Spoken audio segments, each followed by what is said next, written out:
Okay.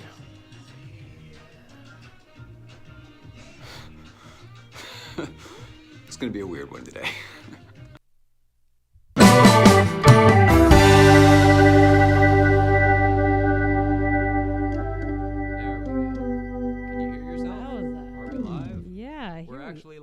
Mrs. Ryan. Holy cow. Hello out there. Thursday night live.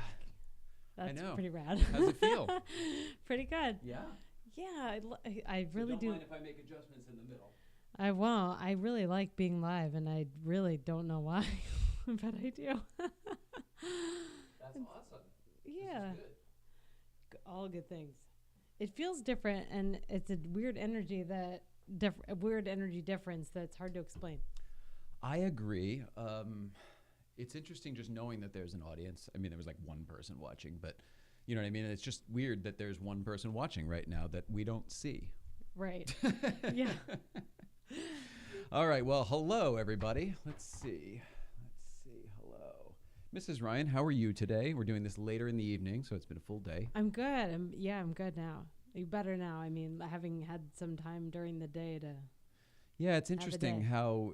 Yeah, it's interesting the differences in doing what is essentially a daytime show versus a nighttime show. Mm-hmm. The production of, when we started this, it was kind of like a morning, almost a live with Regis and Kelly kind of a thing. No comparison, but you know what I mean? That was the format type of deal. But what that means is then you wake up, you go to work, and then you spend the rest of the day prepping for the next day, but you don't do any work. So you have kind of all night to sort of get out of the flow, so to speak.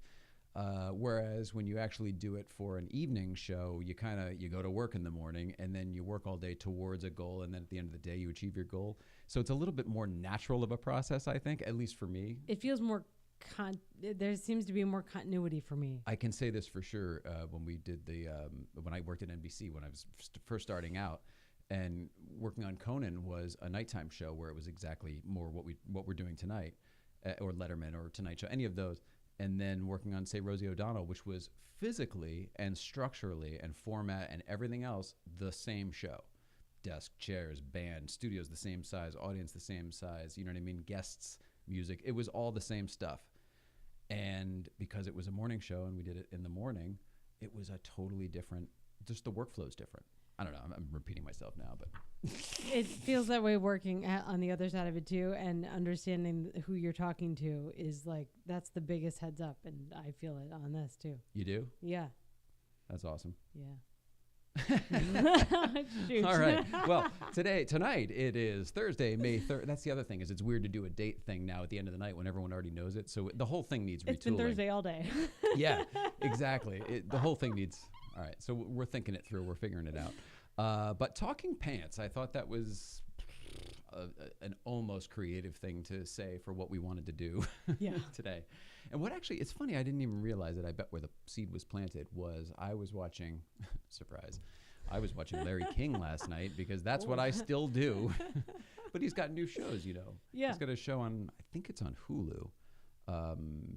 And anyway, it's still great. It's still Larry, but it's just Larry. No commercials, no nothing else. Just Larry, the guest, and the microphone, the same kind of microphone. That's his deal. Yeah, it is. What he's good at. What I'm getting at is it was Chris Hardwick is who I watched last night. So they were talking about Talking Dead. And there was a lot of Letterman stuff we wanted to talk about today just because it's for a lot of reasons.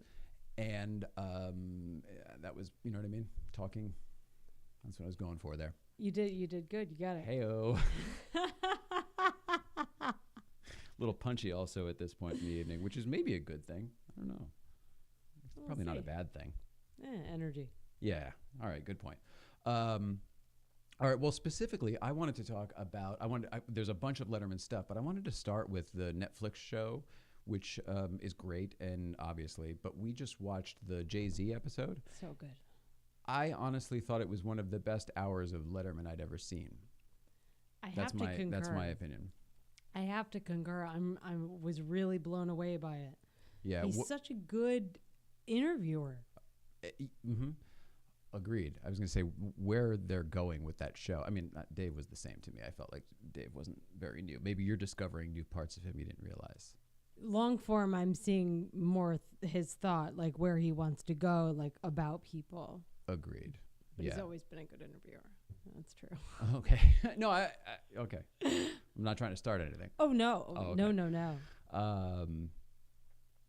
Yeah, where was I go? Oh, yeah, just the idea of having JayZ on, and just he says "I love you" during it, and they're both going after making the world a better place. And to me, that is, I mean, that's the game. That's the win in all of this, should it ever be achieved. But the fact that those guys are working towards it, I think it's awesome. I'm hoping that other people just see that and take it and run with it. You know what I mean? I hope it's influential. I hope so too. It is to me. It's already hit me. So good job, Netflix. You got one person at least. That's funny. It's inspiring to see all these people that. Who else did it? Who was his first one? It was someone good. President Barack Obama. Oh yeah, that's the one. And George Clooney and Malala. Like, he's had on really kind of brilliant people that I don't necessarily always get to understand. Okay, well, that was his whole reason for doing this show, was he wanted to talk with people that he found to be, I think, extraordinary in some way. I like it. I'm down. He's doing a good job so far. Yeah. The JayZ thing, what I took away from, it's funny, what touched me the most in that episode isn't even any of the JayZ stuff. While I learned a tremendous amount about JayZ, and I'm now a fan, having not known all that much before. Hashtag thanks, Dave. What I was really taken with was the trip out to Rick Rubin's studio. And when I say taken with, I mean it just touched me at my core, and I've been humming ever since, and music's been very big in my life and isn't all that big right now. What with the Porsche stuff and not having a radio in the car that we drive all the time, stuff like that. But obviously in the studio here, we listen to a lot of music. The Rick Rubin segments, and spoilers, we're not giving any content away, but you know what I mean? It's about the music industry, so obviously they go someplace. I thought it was so cool seeing Dave in that environment. So I love what they're doing now of placing him in places where you probably wouldn't normally see Dave. Mm-hmm. I love that idea. It's kind of funny because that was the impetus for the original. It was you put him in a weird place and a weird thing, but it's like It's always what you said. This is much more meaningful than a big bowl of tapioca or whatever. Velcro strips. Exactly. I don't know. It was a combination both the artists that they were recording, that Rick was recording, mm-hmm. and watching Rick Rubin himself work was like a real treat because he's, I didn't know what he looked like. He not unlike Dave these days, kind of, with the big beard and the whole thing. But to watch him work is to watch a little kid who is still mystified by this world and finds it whimsical and can go along with that flow and find the magic in it. Watching him work, he's just sitting there smiling and just kind of, you just see him in it. Oh man, I was blown away. I was right there with them. I felt like I was in the studio. We've got pretty good sound here, so it was, intense too. But I guess I'm just going on and on and on about how much I enjoyed the emotional element that it brought out. Yeah, it was nothing I'd ever seen of a producer previous. So it was mind-blowing to me to see someone so calm. Yeah, totally and zen. Chill. Yeah, and this is up in Malibu too at the I can't remember what the studio's called. It's a famous studio too. The one that he made out of a bus? It's up there on the same property. Because holy cow, like there was so many cool things about it that Shangri-La? I learned. Is it Shangri-La? I think it might be Shangri-La. Maybe. I mean, just so fascinating. And to see Dave didn't even know they were recording one time. That's the part that I thought that's where I find it cool, because Dave gets to be like, oh, look at me, I'm out of place. Oh, I'm uncomfortable. Meanwhile, he was sitting next to a girl he thought he was interviewing her, and then Rick Rubin. They're all just sitting on like a banquette. Go watch this. I don't know why I'm describing it. Go watch it. It's really awesome. But for us,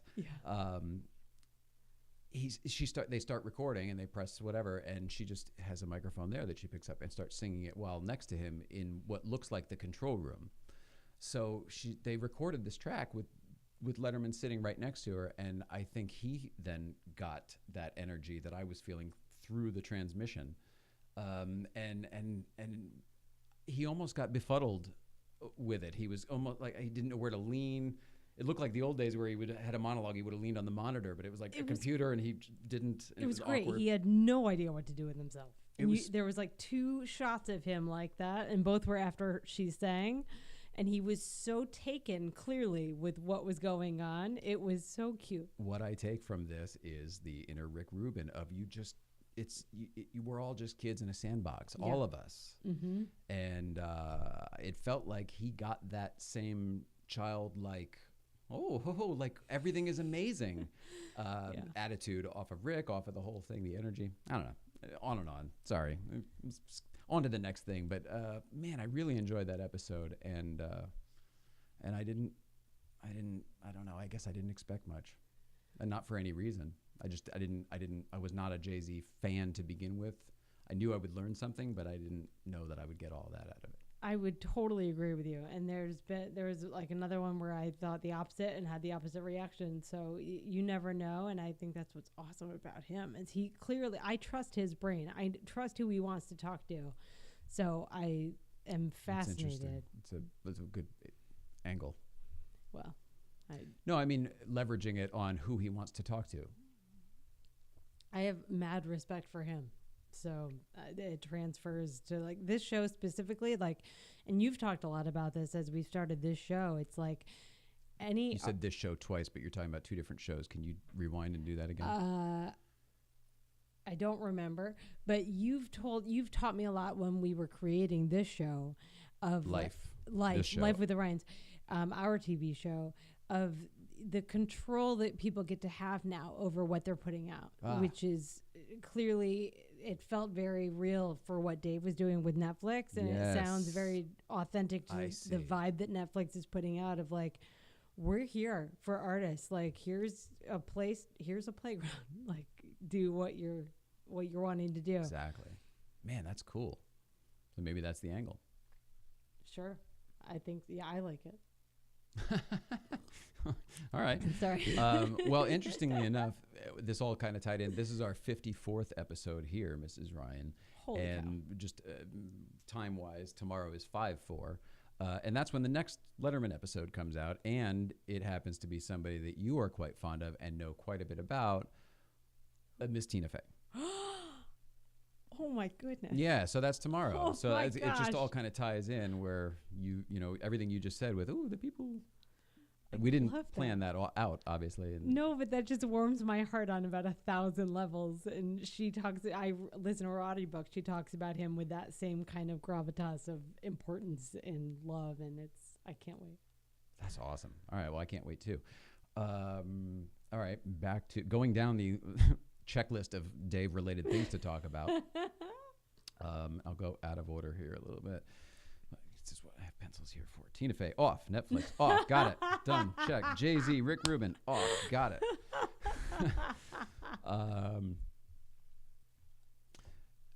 I was doing some research for our new furniture change, equipment change that's going on here in the studio. And I got to, I got into looking at Letterman in the news. And 2 days ago, he was actually at his alma mater. Yesterday. It was the 2nd. So it was yesterday, I think, right? Yes. So that was timely that I looked. That's crazy. Mm-hmm. I thought it was crazy that it was 2 days. It's 1 day. Anyway, holy smokes. Dave was at Ball State to go talk to students, and I don't know exactly what he was there for, but the article was saying that he was talking to a class, and they were talking about all of the donated items, I guess you would call them, from the Late Show. When the Late Show folded, I guess they sent a tremendous amount of artifacts, historical, all of maybe the library, I don't know, but definitely all of the Emmys, the marquee. They have the marquee. So they sent all that physical stuff to his. They physically sent it all. College that he went to. I was learning this information as well, and I was quite fascinated. But yes, apparently all of this stuff, including the final incarnation of the desk and chairs. That's pretty neat. Exactly, all went to his alma mater, Ball State University. What's kind of neat about that is, I don't know. There's no importance to it other than us thinking it's really cool. But from a historical standpoint, the bookend to that is the furniture that we have coming here, which brings me to, we mentioned yesterday that we made that decision. We are officially bringing the David Letterman Late Show with David Letterman desk and chairs here. And we're going to do this show using the historical broadcast stuff. So it's kind of a neat thing. So we have the first ones, and then his alma mater has the last ones. I don't know even what I'm saying. It's not like there's any value to this stuff that you would assign. It's not that. It's just, I don't know, for me as a lifelong Dave Letterman late night fan, that's neat. It's really cool. It's a huge part of the story to me, and that the story is always what gets me about anything. And the longer it goes that since he's been off network, and now with the success of his interviews on this Netflix show, like, it's just another chapter that we now have a piece of, and holy cow, is that the coolest thing ever. Yeah, I don't know if have a piece is anything, because if we ever didn't have room or a place or whatever, I would donate them to a museum or something. You know what I mean? It's not a matter of owning the stuff to me. I don't care about that. This belongs in a museum. Indiana Jones. It's not about that or the status. It's a matter of like what you said, the cool factor of like the story. It's crazy. It's one of those it's just a crazy story to me. I mean, when everyone hears the beginning of how this documentary how the story started, and then for this to be where we're at today, it's just a weird, wild thing. It is a roller coaster. Considering I suppressed it all for 20 years.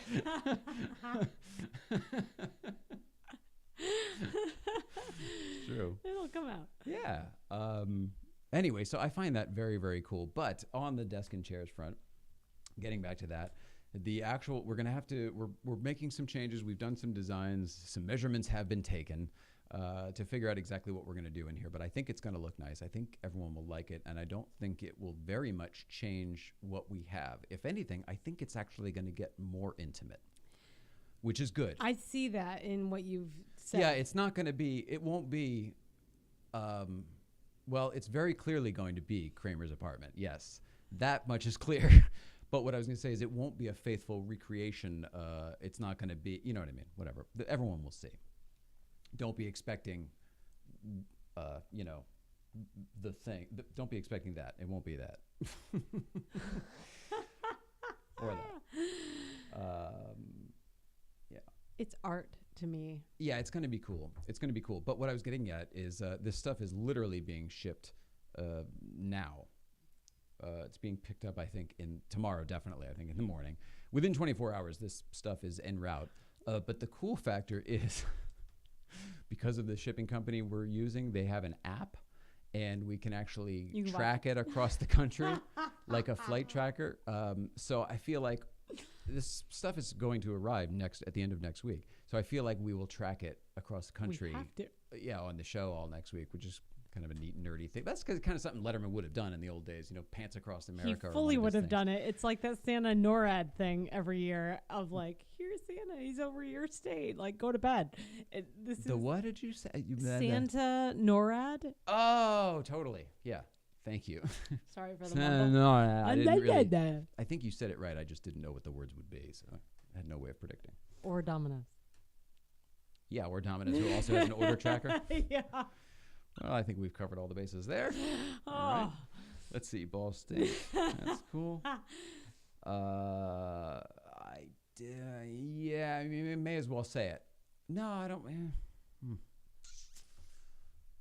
I don't know what it is. I know.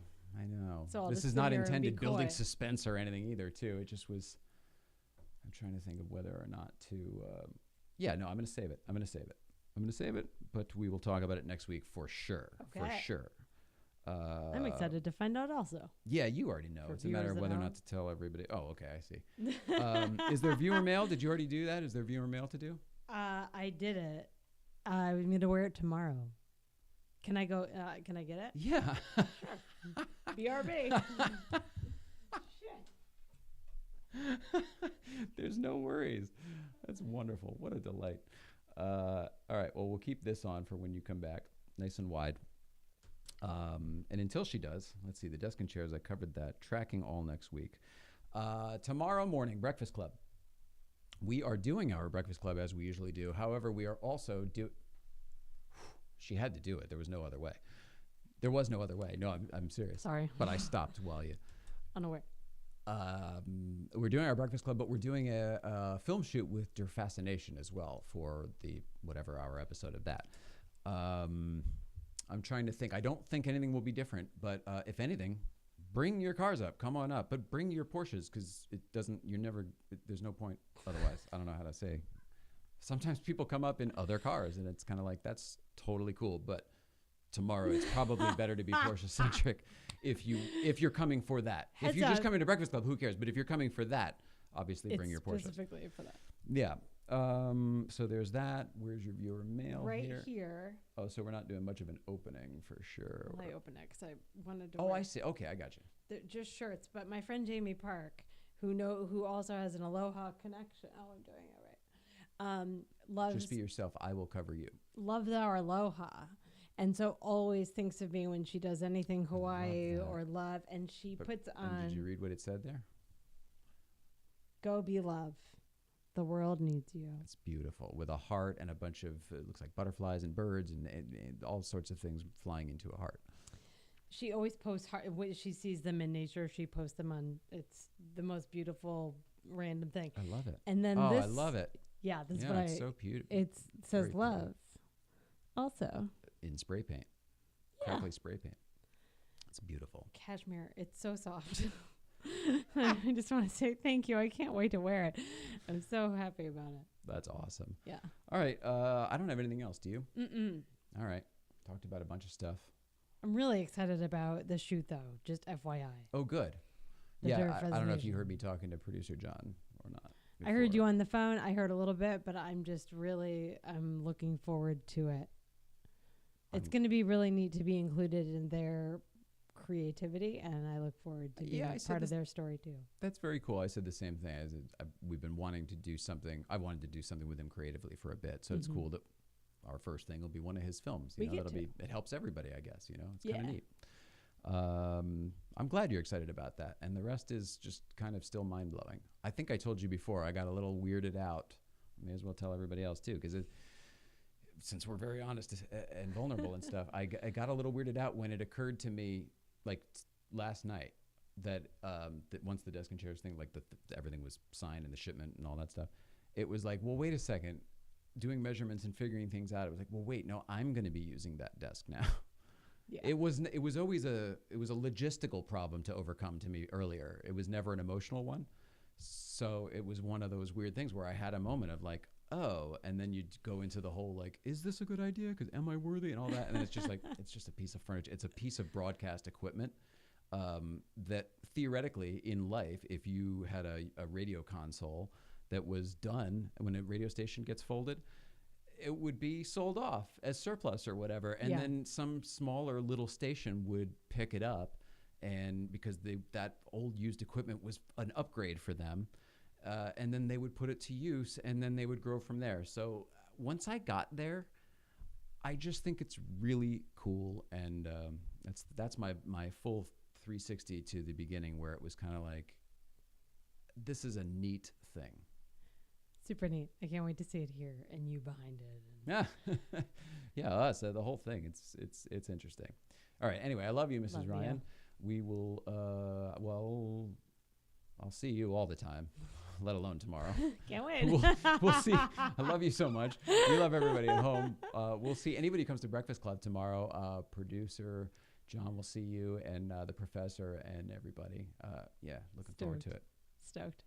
I'm trying to think if there's anything else. This is our last show for this weekend. There is some stuff this weekend, but we'll cover it all on Monday. Yeah. Love you all. Thanks so much. Bye, guys.